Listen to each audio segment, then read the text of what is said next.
Graça e paz, irmãos. Estamos na semana da nossa programação das 7 Palavras da Cruz, iniciada ontem, onde nós pudemos estar ouvindo a primeira palavra da cruz com o pastor Samuel Teodósio, missionário da APNT para o Zimbábue.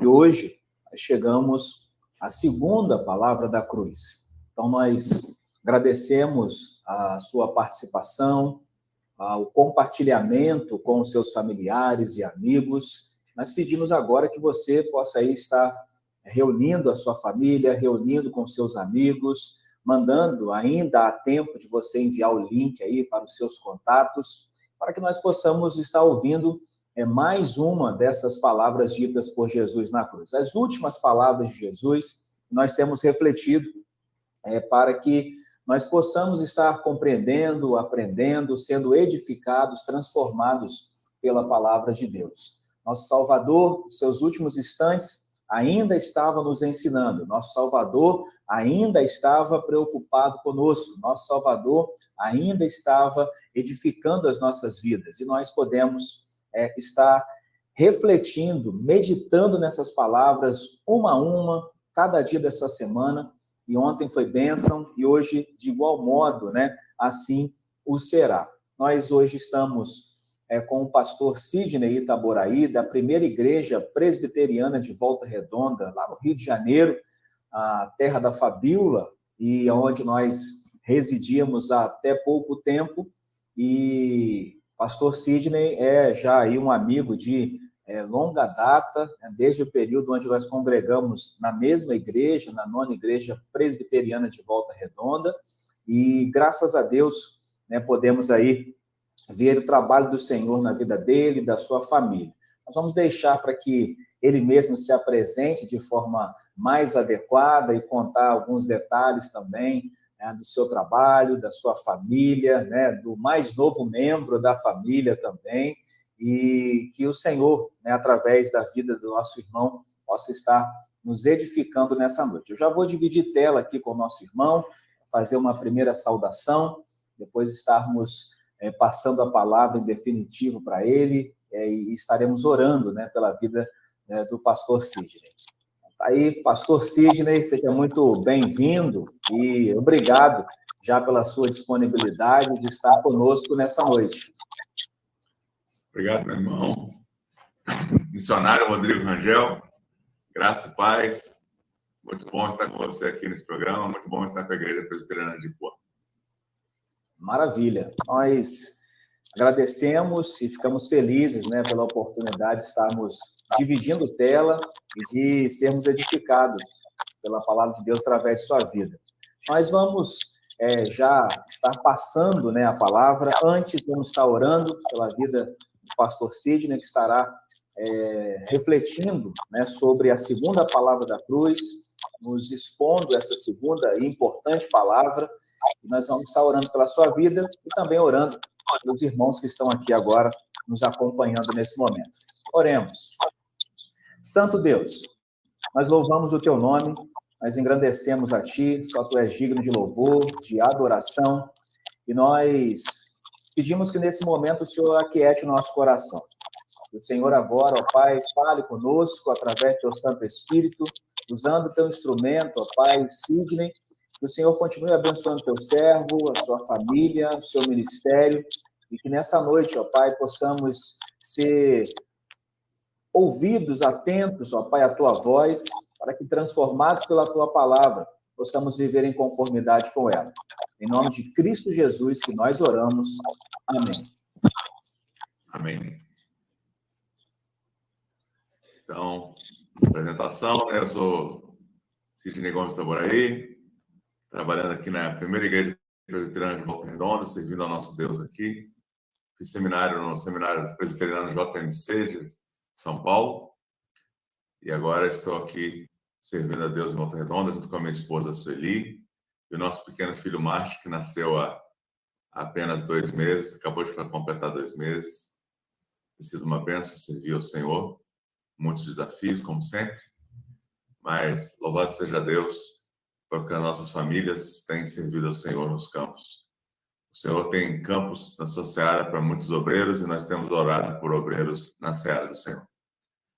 Mas, sem mais delongas, eu convido aos irmãos a abrirem suas Bíblias primeiro no Evangelho segundo Marcos.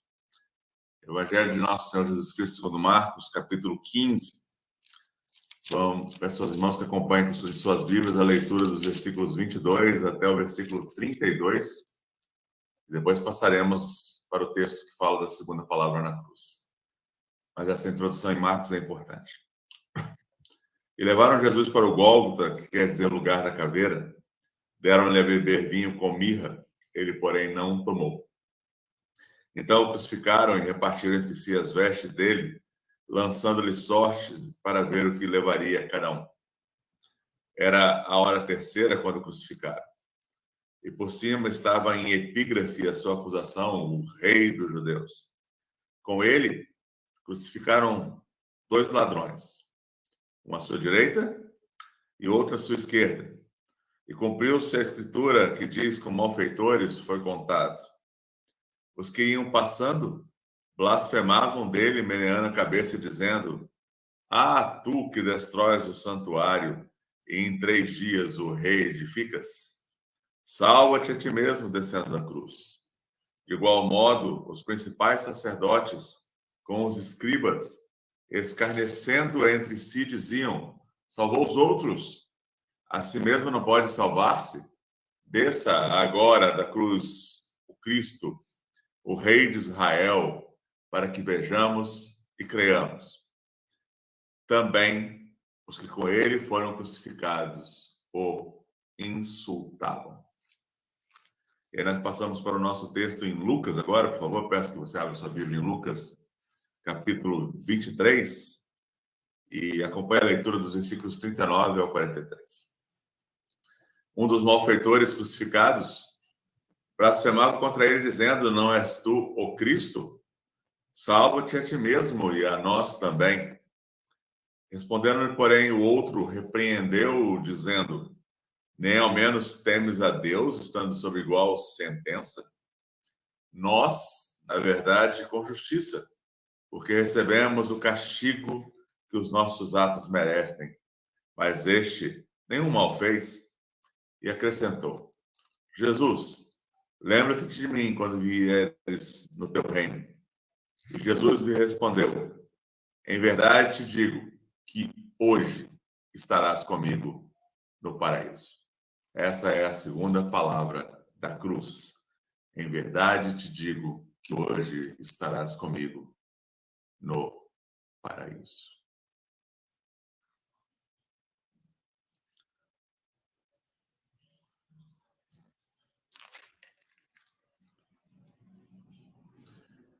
Parece que a minha câmera caiu, mas acredito que eu ainda esteja.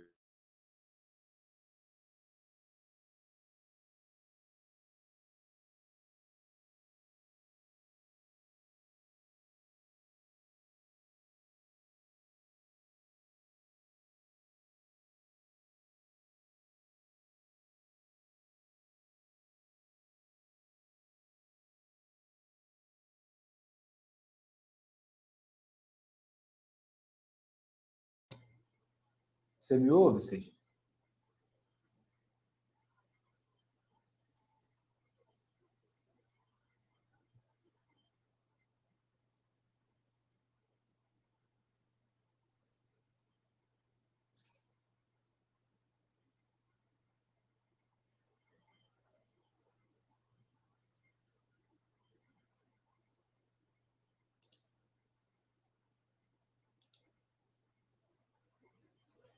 Aí. Técnico, né? Maravilha. Vamos continuar. Então, como eu estava dizendo, aqui em Lucas 23, 43, nós temos a segunda palavra da cruz. Em verdade, te digo que hoje estará comigo no paraíso. Aquele texto que li em introdução para nós em relação a Marcos. Antes disso, porém, vamos orar. Eterno Deus e Pai, nós te agradecemos por essa oportunidade de estarmos compartilhando da tua palavra. Dá-nos a graça, Senhor Deus, de termos estabilidade agora na transmissão para continuarmos falando da tua vontade. Em nome de Jesus. Amém.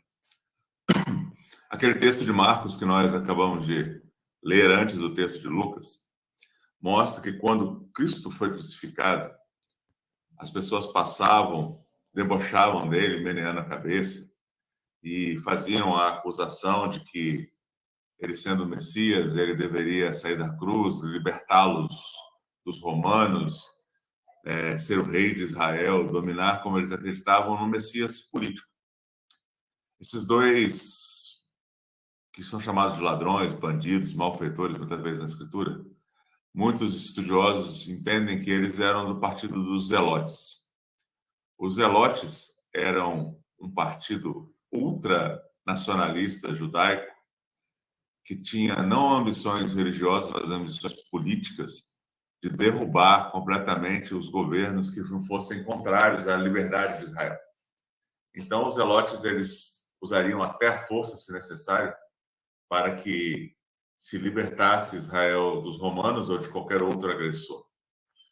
Então, acredita-se que esses dois que estariam sendo crucificados por Jesus eram do partido dos Zelotes, dos quais os fariseus eram, e muitos deles eram simpáticos.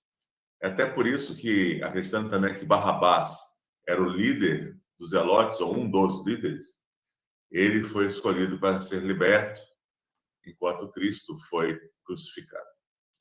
Aqui nós já vemos que Cristo já está substituindo um assassino, ladrão, sedicioso, um pecador, como nós.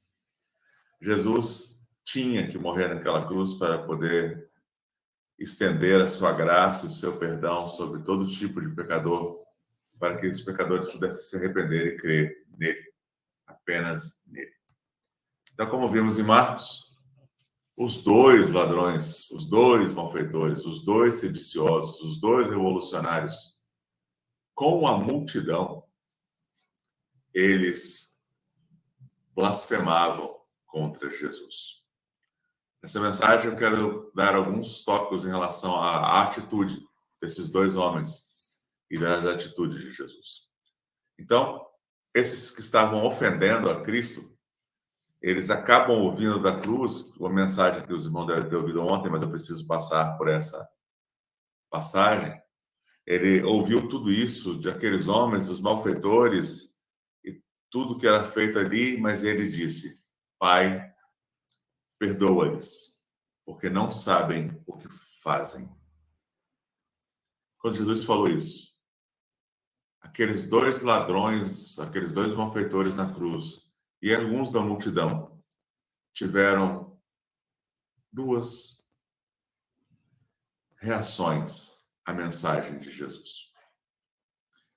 O primeiro, aquele que a Escritura diz que não entendeu a mensagem de perdão de Jesus Cristo, não foi alcançado eficazmente no seu coração, não nasceu de novo.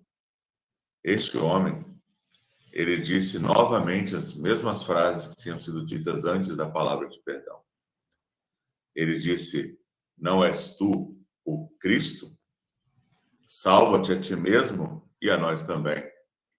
Ele, como representante do partido dos Zelotes e da interpretação de que o Messias, os fariseus também tinham, muitas das escolas farisaicas também tinham, o Messias seria um líder político que viria para libertar Israel e expandir seu reino a pelo menos os limites do que era o governo de Davi e Salomão. Este homem agora vê aquele Cristo crucificado, o rei dos judeus, como foi dito em epígrafe, em palavras romanas, gregas e hebraicas, ordenadas por Pilatos, e debocha dele. Não, ele não fala isso como se ele acreditasse, né, em Jesus como Cristo. Para ele, o Cristo político, o Messias que iria libertar Israel, seria um homem de força e nunca aquele que entrou uma semana antes montado num jumentinho como príncipe da paz. Este homem, aqui, mesmo morrendo, se permaneceu firme nas suas convicções de que ele estava certo e Cristo errado. Muitos hoje em dia têm feito exatamente isso. Têm ouvido a mensagem do Evangelho, têm ouvido a mensagem do perdão de Jesus, mas continuam nos seus delitos, nos seus pecados, achando que são tolos aqueles que creem em Jesus, blasfemando contra o Filho de Deus. Esse homem continuou fazendo isso porque as suas convicções estavam erradas.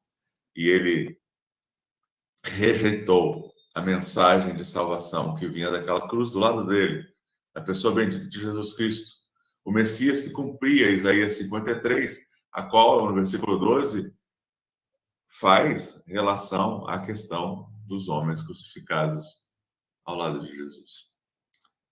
Este homem clamou por uma salvação.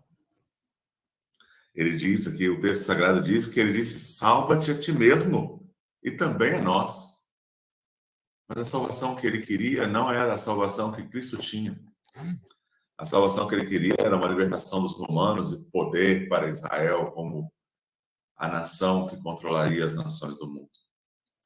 Quando ele diz salva-te a ti mesmo, ele está duvidando que Cristo possa fazer isso. E se pudesse fazer, que se fosse do jeito que ele queria. Muitas pessoas não recebem a mensagem da salvação que vem da cruz, exatamente porque elas querem continuar pensando do jeito que pensam. Querem ter mérito na sua salvação. Como acreditar numa salvação que independe de mim, que é totalmente uma obra de Deus, e por isso eles blasfemam do caminho.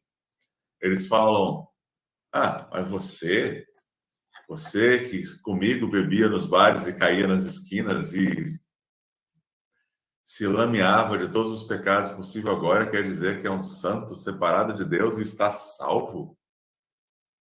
Que obra você mostra para ser salvo? E a resposta do cristão é: eu não mostro obra alguma. A salvação que eu tenho é um dom, uma graça, foi dada de graça pelos méritos de Cristo para mim. E agora eu trabalho para Jesus, como diz Efésios 2, do 8 ao 10, porque ele preparou obras para que eu andasse nela como nova criatura, não para ser salvo, mas porque sou salvo. O ladrão na cruz que, mesmo tão perto da porta do paraíso, continuou no seu caminho para o inferno e para a morte eterna, ele se recusou a entender a mensagem simples do Evangelho, que Cristo Jesus veio na sua primeira vinda, não para julgar os homens, mas para salvar. E você que me ouve aqui agora, se você ainda está resistente à mensagem da cruz, talvez seja esse o dia da sua salvação. Talvez seja esse o dia que o Senhor irá tocar o teu coração e tirar o coração de pedra e te dar um coração de carne, porque é exatamente isso que você precisa. Por isso, baixe as guardas dos seus pensamentos e filosofias. Deixe de ser um zelote sem entendimento, porque o termo de zelote é alguém que tem zelo pelas coisas de Deus. E os zelotes tinham um zelo tal que eles achavam que pelas armas eles conseguiriam libertar Israel para fazer de novo dela uma grande nação que cultuaria a Deus no grandioso templo de Herodes. Mas ele estava errado. Deus tem uma libertação muito maior para todos nós. Uma libertação da nossa guerra contra o Pai, estabelecida lá no Éden, quando nossos primeiros pais pecaram e toda a humanidade foi separada de Deus, que é a verdadeira morte, e toda a humanidade está morta em seus delitos e pecados. E cada um de nós tem que fazer o nosso caminho até a cruz, não para blasfemar do Cordeiro que foi morto neste altar, que é a cruz, mas para nos render a Ele e adorá-lo. Mas nós temos um outro ladrão na cruz. Um outro malfeitor, sedicioso na cruz. E é dito na Escritura aqui, em Lucas capítulo 23, versículo 40, que ele tomou uma atitude. Ele que tinha blasfemado de Jesus antes da palavra do perdão, agora foi alcançado pelo Espírito Santo de Deus, que interiormente o convenceu do pecado, da justiça, do juízo, e fez com que ele, eficazmente, fosse alcançado pela graça. Que ele fosse regenerado, transformado, mudado. E os passos dessa regeneração são muito claros aqui nesse texto. É dito aqui que ele disse: não temes, ao menos, a Deus, estando sob igual sentença? Em primeiro lugar, ele faz uma referência clara que nós, pecadores, devemos temer ao Senhor, porque nós somos, por mérito, alguém que merece a cruz. Pelos nossos atos, pela nossa separação de Deus, o que nós merecíamos é a cruz do Calvário. Sermos colocados na maior ofensa, que era ser morto na cruz, e era ofensa tanto para romanos, como para gregos, para hebreus, e para aqueles que acham que eles têm algum crédito em sua salvação, que são boas pessoas e podem alcançar o céu sem a cruz de Cristo. Este homem, então, revela conhecimento de que Deus é justo em punir todos nós pelos nossos pecados. Ele continua dizendo: nós, na verdade, com justiça, porque recebemos o castigo que os nossos atos merecem. Em primeiro lugar, se você quer a salvação que Cristo Jesus tem para te dar, a redenção, que é o pagamento integral de toda a tua dívida de pecado, você precisa, como este homem, que nós não sabemos o nome, como este homem, reconhecer que nós somos pecadores e que nós somos, sim, merecedores de punição de Deus. Deus é amor, com certeza, mas Deus também é misericórdia no mesmo nível e Deus é justiça no mesmo nível. Os atributos de Deus são perfeitos, não são desequilibrados, como alguns acham por aí. Deus é amor e não julgará ninguém, pelo contrário, ele é o justo juiz. E a justa justiça de Deus aplica a ira do pecado sobre os pecadores que não se arrependem. Sendo que aqui na cruz, toda a taça da ira de Deus será derramada sobre o Filho, Jesus Cristo, para que todo aquele que se reconhece um pecador e busca um Salvador, reconheça em Cristo esse Salvador e entregue a sua vida integralmente a Ele, abandonando seus pecados ao longo de sua existência. Esse ladrão na cruz reconhece que ele e o seu colega de Partido dos Zelotes, que provavelmente assassinaram pessoas numa rebelião, várias aconteceram desde Judas, o primeiro Zelote, até o ano 70 depois de Cristo, quando houve a destruição do Templo de Jerusalém e de Jerusalém, várias rebeliões. E como eles aplicavam ao uso dos chamados sicários, que eram pessoas que usavam uma adaga curta para a traição, matarem as pessoas. Este homem, que provavelmente era um assassino. Ladrões comuns não seriam mortos na cruz, não era essa a punição que os romanos davam, mesmo para estrangeiros e escravos. Mas aqueles que só ousavam matar um cidadão romano, este era considerado um inimigo de César e precisava ser crucificado. Ele reconhece que ele realmente merecia a punição pelos seus pecados. Ele se reconhece um pecador. E esse é o primeiro ponto na sua caminhada para ir até Cristo como seu Salvador. Você precisa se reconhecer um pecador. Admitir que se Deus não te salvar, Ele é justo. Ele está certo. Você é salvo pela graça. Por uma fé que não é sua, é dom de Deus. Não por obras, para que ninguém se glorie. Continuando no trajeto, primeiro você reconhece que você é um pecador. Mas como diz o texto aqui, logo depois ele diz: nós, na verdade, com justiça, porque recebemos o castigo que os nossos atos merecem, mas este nenhum mal fez. Primeiro, você precisa reconhecer que você é um pecador. Segundo, você precisa reconhecer que Jesus não tem pecado. Você precisa reconhecer que Jesus, aquele que é totalmente Deus e totalmente homem, ele não pecou em nenhum momento da sua vida. Ele é o Cordeiro perfeito, que todos os sacrifícios do Antigo Testamento pelo pecado apontavam. Um cordeiro sem mácula, um cordeiro sem defeito, um cordeiro totalmente sem pecado. Você precisa se reconhecer um pecador, mas você precisa reconhecer em Cristo um grande Salvador. O Salvador que cumpriu toda a lei, que nem um i ou tio da lei deixou de ser cumprido por aquele que é o Messias prometido e muitas vezes não entendido por aqueles fariseus, saduceus e parte do povo de Israel daquela época, e o povo de Israel até hoje que está sendo enganado por aquela mentira contada pelo sumo sacerdote de que os ladrões vieram e roubaram o corpo de Jesus. Não.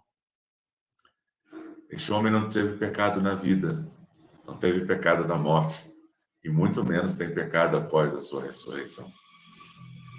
Ele, como Filho de Deus perfeito, não pecou. Apesar de ser tentado como nós, e com certeza com uma tentação muito mais grave que a nossa, já que ele, sendo Deus e sendo totalmente justo e bom, toda tentação é muito mais ofensiva a ele do que a nós, que temos uma inclinação pecaminosa que vem dos nossos pais, Adão e Eva. Para nós, a tentação e o pecado até pode, muitas vezes, parecer agradável. Isso quando não nascemos de novo. Depois que nascemos de novo, o pecado é ofensivo para nós, mas não na intensidade que era para Jesus. Cada tentação de Satanás em sua vida, cada tentação dos homens, cada mazela deste mundo. É por isso que Cristo chora quando vê o seu amigo Lázaro, que ele iria ressuscitar, morto lá e enterrado naquela sepultura. Alguns não entendem por que ele chora. Ele chora por ver o que o pecado fez com a criação dele, com aqueles que ele amou ao ponto de fazê-los menores, um pouco apenas que os anjos, mas os fez imagem e semelhança dele em todos os aspectos. Jesus é a expressão máxima. Sendo filho de Deus, ele se humilhou, tomou a forma de escravo, servo, para que pudesse cumprir por nós toda a vontade revelada por Deus na Escritura Sagrada, naquilo que nós chamamos de Antigo Testamento. Não há descontinuidade entre o Antigo Testamento e o Novo, há, sim, cumprimento. Quando Cristo cumpre tudo aquilo que se aponta na lei cerimonial, ela não é mais necessária. Não precisamos mais matar cordeiros pelos nossos pecados. O Cordeiro perfeito morreu naquela cruz, em nosso lugar. E nós precisamos reconhecer que somos pecadores e que Ele não é. E por isso Ele nos salva. Ele nos redime. Ele paga o preço pelo nosso pecado.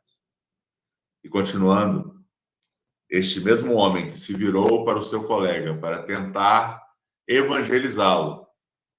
E isso é uma coisa que nós devemos fazer. Se nós nascemos de novo, se nós reconhecemos que somos pecadores e precisamos de um Salvador, nós precisamos anunciar aos outros. Porque nós não sabemos quando que o Espírito Santo de Deus irá convencer os corações e converter os corações das pessoas. Mas nós sabemos que Cristo mesmo disse que nós devemos falar. A nossa tarefa é levar aos ouvidos, aos olhos, a mensagem da cruz, para que os homens e mulheres deste mundo possam crer nele. Convencer é obra do Espírito Santo de Deus. Como ele convenceu este ladrão na cruz. E aí ele disse no versículo 42, Jesus, lembra-te de mim quando vieres no teu reino. Este homem, como eu disse, provavelmente era um zelote. Ele acreditava num reino físico. Um reino em que o rei, o Messias, seria o glorioso libertador no cavalo branco que expulsaria todas as forças que estariam colocando Israel debaixo de jugo, e naquela época eram os romanos. Agora, depois da ação do Espírito, ele se reconheceu um pecador, reconheceu que Cristo não tem pecado e é um Salvador. E, por último, ele reconheceu que Jesus é um rei de um reino muito maior do que o reino físico de Israel. Ele é o rei do universo, um rei espiritual, que traz libertação espiritual, vitória espiritual, e que necessitava passar por aquela cruz por nós.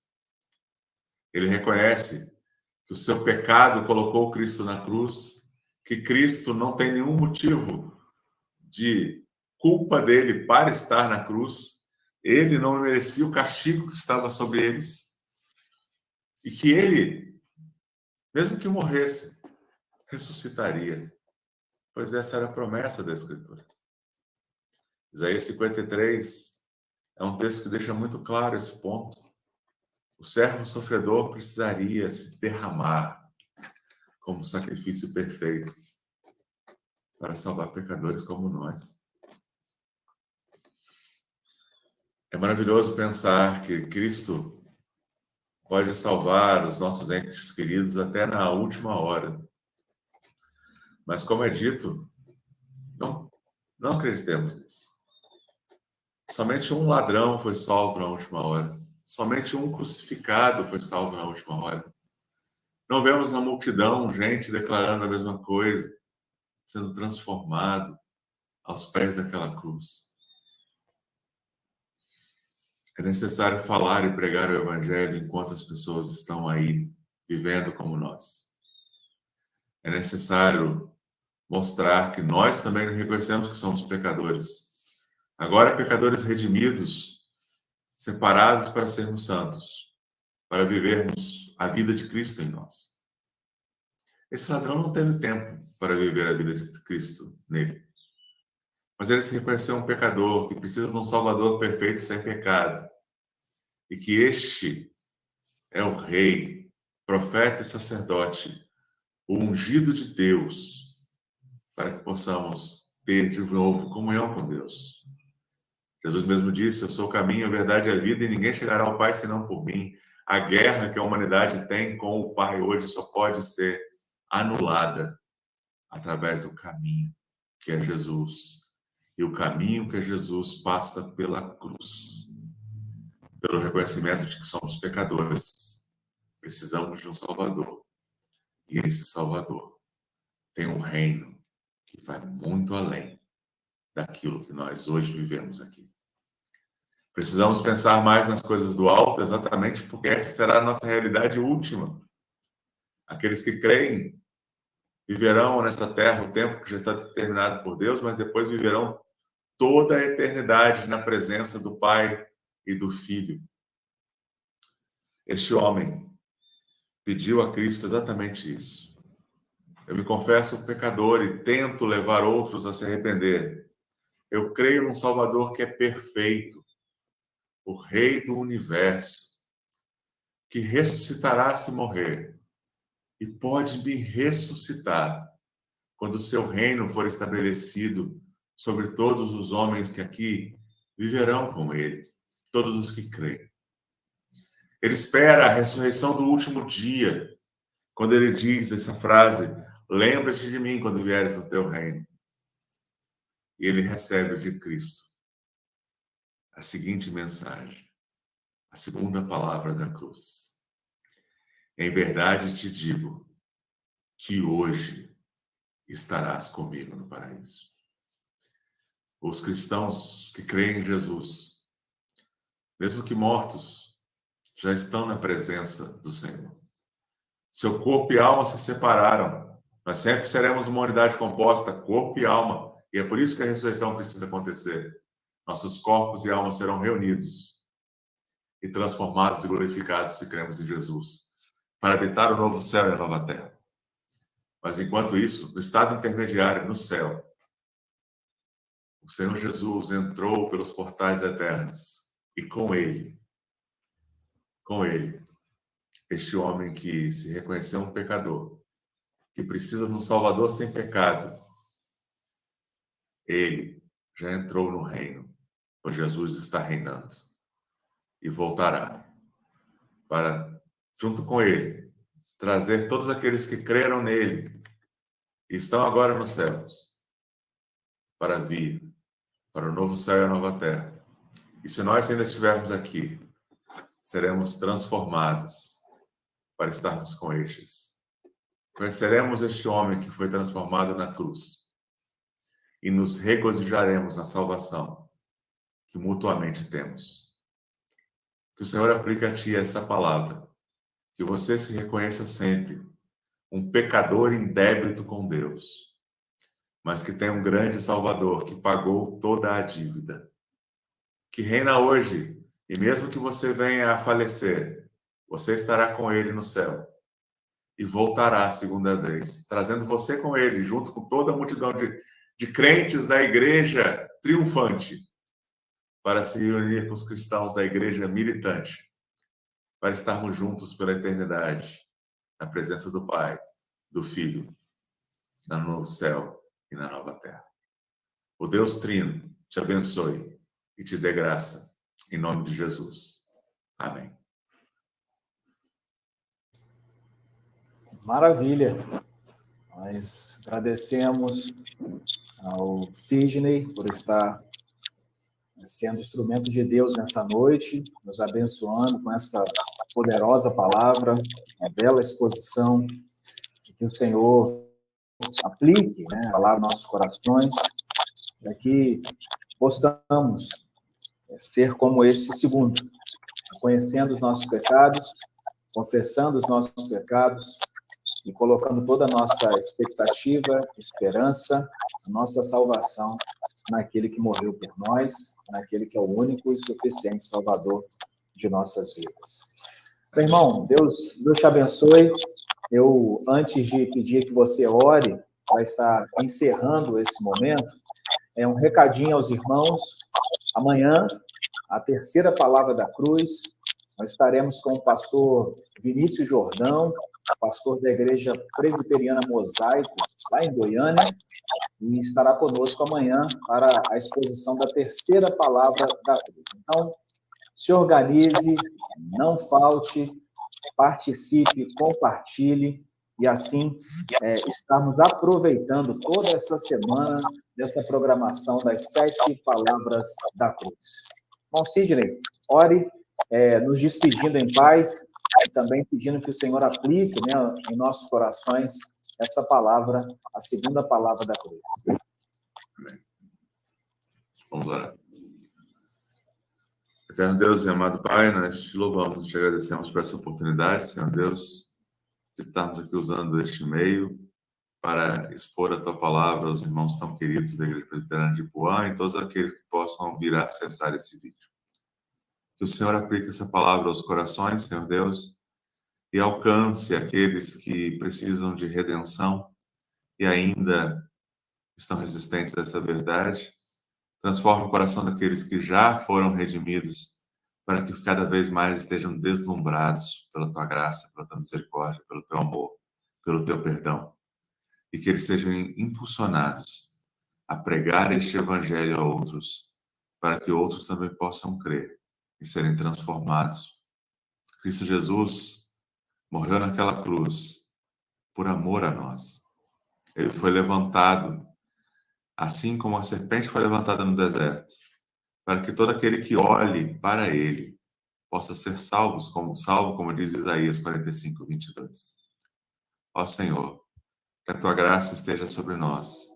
Que essa semana, Senhor Deus, de ensino, aprendizado, nas 7 palavras da cruz, possa ser para a edificação dos irmãos, edificação do corpo da igreja e para o avanço do Evangelho, não só na cidade de Ipuã, mas também aqui em Volta Redonda, e aonde mais o Senhor levar as nossas vozes para testemunhar o Evangelho a outros. Que o Teu nome seja exaltado e glorificado. Ó Pai bendito, amado Espírito Santo, em nome de Jesus, o Filho eterno de Deus, a quem nós temos toda a gratidão, nós oramos. Amém. Deus seja louvado. Amém. Meu irmão, Deus abençoe poderosamente. Obrigado pela sua disponibilidade, instrumentalidade, né? Está nos servindo aqui em Ipuã. Espero que em breve, presencialmente. Quem sabe, né? Deus quiser. Deus quiser. Aos amados que nos ouvem, Deus muito abençoe. Até amanhã. Fiquem com Deus e que possamos continuar, né, aproveitando essa semana das 7 palavras da cruz. Tchau, tchau, irmão. Fiquem com Deus.